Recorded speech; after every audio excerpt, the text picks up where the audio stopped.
Para muita gente, a Grécia é aquela imagem de cartão postal, sabe?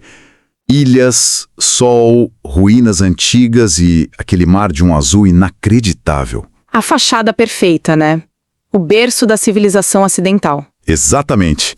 Mas por baixo dessa fachada, nas sombras de Atenas, está acontecendo uma guerra. Silenciosa, mas brutal. É. Hoje a gente vai analisar um dossiê que expõe um dos submundos mais secretos e poderosos do planeta, o da máfia grega. E o material que a gente tem em mãos é bem direto.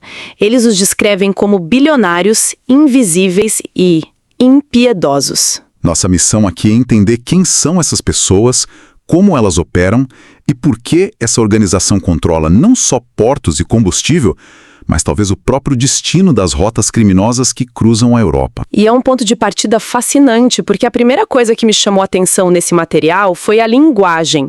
A fonte não fala de uma gangue. Não. A expressão usada é muito específica, uma elite do crime. E olha, essa escolha de palavras muda tudo. Certo. Elite do crime. É uma expressão forte. O que o dossiê diz que eles fazem que os tornam uma elite e não, sei lá, uma gangue super rica? É muito mais sobre o método. O dinheiro é só a consequência, sabe? Entendi. Ser uma elite, nesse contexto, significa operar num nível de sofisticação e principalmente de integração social que a maioria dos criminosos nem sonha. Eles não estão à margem da sociedade. De jeito nenhum. Eles estão no centro dela, disfarçados à vista de todos. E o dossiê deixa isso muito claro quando descreve o estilo de vida dos líderes. Não estamos falando de esconderijos em bairros perigosos. Não mesmo. A fonte descreve mansões fortificadas em subúrbios de luxo, carros importados, uma vida de magnata. Eles não estão se escondendo, estão? Pelo contrário, parece que eles estão exibindo uma impunidade quase total. Exato. Esse estilo de vida não é só ostentação. É uma declaração de poder. É um sinal de que eles se consideram intocáveis. Operam menos como foras da lei. E mais como executivos de uma corporação obscura. Um tipo de estado paralelo com suas próprias leis, sua própria força e, claro, sua própria economia. Vamos falar dessa economia, então. Porque os números que a fonte apresenta são absurdos. São de outra dimensão. As principais fontes de renda citadas são o domínio do mercado negro de combustível e o contrabando de cigarros. E a escala disso? Não estamos falando de milhões, estamos falando de bilhões de euros. Anualmente. É um volume de dinheiro que é difícil até de compreender. Como é possível algo assim? Exato. Como uma operação ilegal atinge essa escala debaixo do nariz das autoridades? Aí está o ponto-chave. A escolha dos alvos é muito estratégica. Controlar o mercado de combustível, por exemplo, não é como vender drogas numa esquina. Não, é infraestrutura. É infraestrutura crítica, é a corrente sanguínea que move a economia de um país. O que a fonte sugere é que o poder deles vai muito além de sonegar impostos. Eles podem parar o país se quiserem? Em teoria, sim.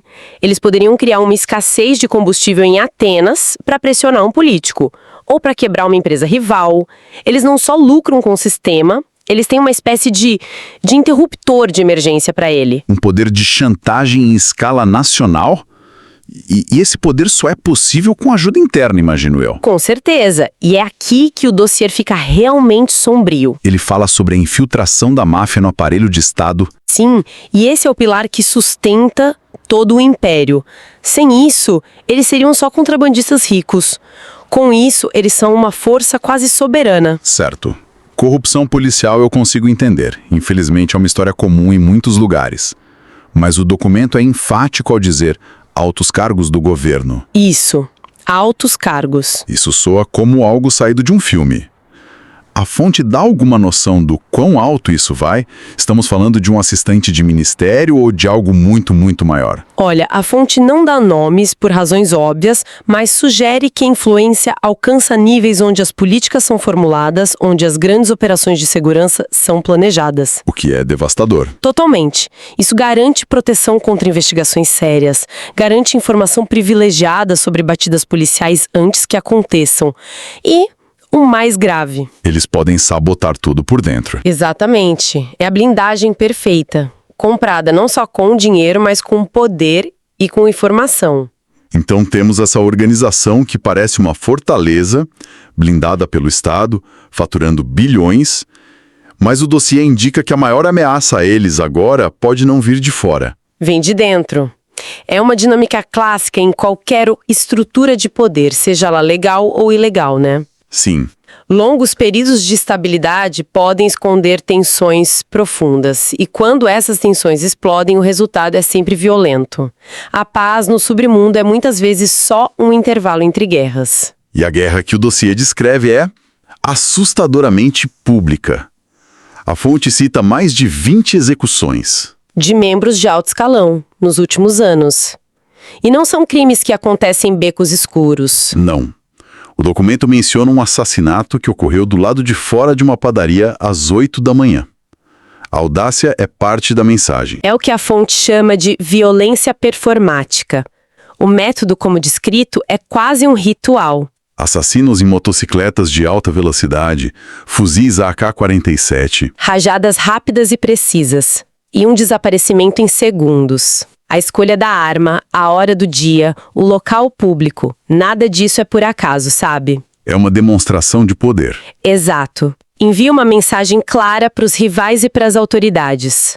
Nós podemos chegar a qualquer um, em qualquer lugar, a qualquer hora. E não vai ter testemunha. O silêncio que se segue aos tiros é tão calculado quanto o ataque. Mas o que está alimentando essa erupção de violência? É só uma disputa por dinheiro? A fonte sugere algo mais fundamental. Uma espécie de crise de sucessão. Uma guerra geracional? Exatamente, uma nova geração de chefes, descrita como mais ambiciosa, mais impaciente, talvez mais imprudente. Está desafiando a velha guarda que controlava os negócios por décadas. Pois é. Eles veem os antigos líderes como acomodados, presos a códigos de honra ultrapassados que, na visão deles, limitam os lucros. E eles estão dispostos a quebrar esses códigos, mesmo que isso atraia uma tensão que a geração anterior sempre tentou evitar. Precisamente. Eles formam novas alianças, usam novas tecnologias e estão dispostos a usar um nível de violência que a velha guarda consideraria ruim para os negócios. O resultado é uma purga sangrenta. Inevitavelmente, e toda guerra, claro, tem um prêmio. E o prêmio nesta guerra, segundo o dossiê, é o ativo mais valioso de todos, o controle total do porto de Pireu. A fonte descreve com uma frase muito potente, né? A porta de entrada para o crime internacional na Europa. Exato. A importância estratégica de Pireu não pode ser subestimada.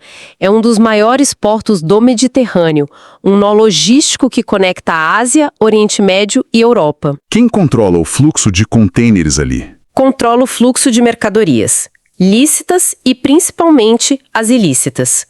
A guerra não é por território de rua, é pelo controle de uma artéria do comércio global. Certo. Então, controlar o porto não é só sobre poder local, é sobre quem são os seus clientes nesse mercado.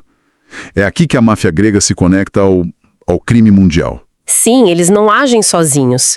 Eles encontraram um nicho de mercado extremamente lucrativo e imperdível no ecossistema do crime global.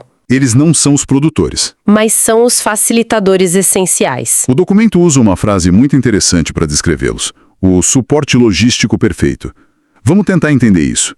O que isso quer dizer na prática? É muito mais sofisticado do que só fazer vista grossa para um container. Imagino. Suporte logístico perfeito significa oferecer um serviço completo, de ponta a ponta.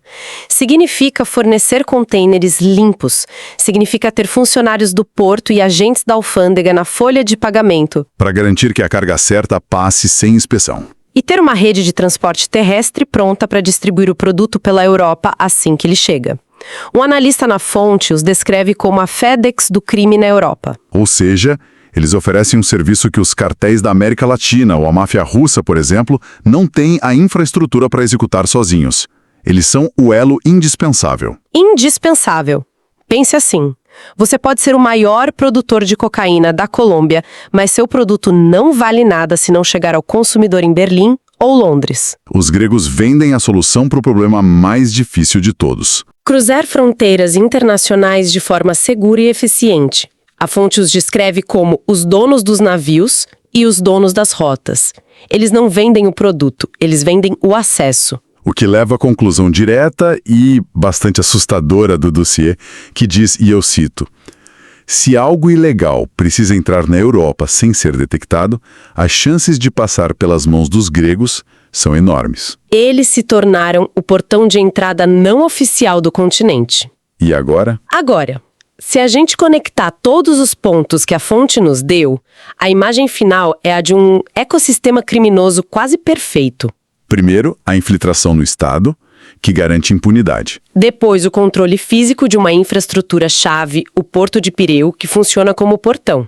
E, por fim, essa rede logística internacional que os posiciona como parceiros essenciais para os maiores criminosos do mundo. É essa trindade que explica a riqueza, o poder e a longevidade deles. Resumindo o que este dossiê nos mostrou, então, a gente está olhando para uma organização que funciona não como uma gangue, mas como uma elite empresarial bilionária, Uma entidade infiltrada no Estado. travando uma guerra interna violenta pelo poder e, ao mesmo tempo, servindo como pilar logístico para o crime global. A imagem do turista na praia parece muito, muito distante agora. Completamente. A ideia central que emerge deste documento é que a Grécia, o berço da democracia, hoje é um campo de batalha silencioso para uma das máfias mais ricas do planeta. O mar Egeu guarda segredos que poucos ousam investigar. E isso nos deixa com uma última questão para reflexão, uma que vai além das manchetes. A fonte detalha o controle da máfia sobre bens essenciais, como combustível. E infraestruturas como os portos. Exato. No fim das contas, a pergunta que fica é: o que significa para uma sociedade quando as estruturas do dia a dia, aquilo que a faz funcionar, estão tão profundamente entrelaçadas com um submundo tão poderoso e violento? Quais são as consequências invisíveis? Os custos que vão muito além do que é reportado nos jornais.